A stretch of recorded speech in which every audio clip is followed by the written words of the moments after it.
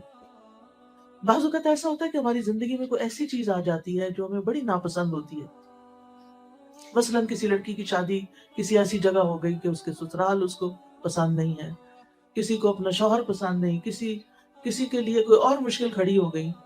ایسی چیزیں زندگی میں ہوتی رہتی ہیں نا، پھر انسان کہتا ہے اب میں کیا کروں، کس طرح اس مسئلے سے نکلوں، کیا کروں، کیسے کروں؟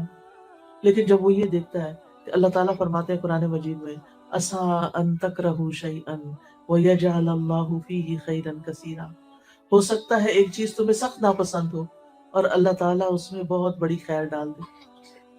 بعض اوقات آپ کی ٹرانسفر کسی اور شہر میں ہو جاتی ہے، آپ کا کاروبار کہیں اور ہوتا ہے، آپ کو اپنے دوست، ماں باپ، بہن بھائی چھوڑنے پڑتے ہیں، یہ سارے دکھ کے وقت ہوتے ہیں، لیکن پھر آپ کیا سوچتے ہیں اس میں بھی کوئی خیر ہوگی، اس کے پیچھے بھی کوئی حکمت ہوگی، اللہ تعالیٰ میرے حق میں کبھی بھی برا نہیں کرتا، اللہ تعالیٰ بڑا ہی مہربان ہے، یا اس میں کوئی خیر ہوگی، کوئی فائدہ ہوگا۔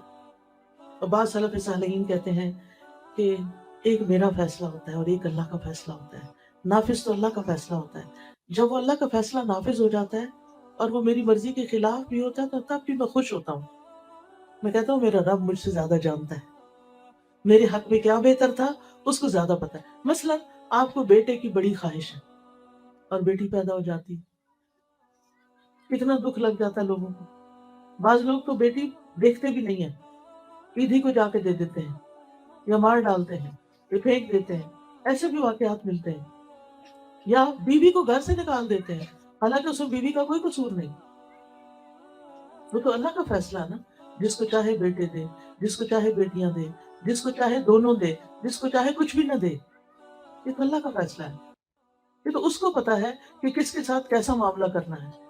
بندے کا کام کیا ہے کہ اللہ کے فیصلوں پر راضی ہو جائے، یہ سوچ کے کہ اللہ زیادہ علم والا ہے، اللہ کی حکمت زیادہ ہے، اگر مجھے نہیں پتا تو یہ میری اپنی عقل کا قصور ہے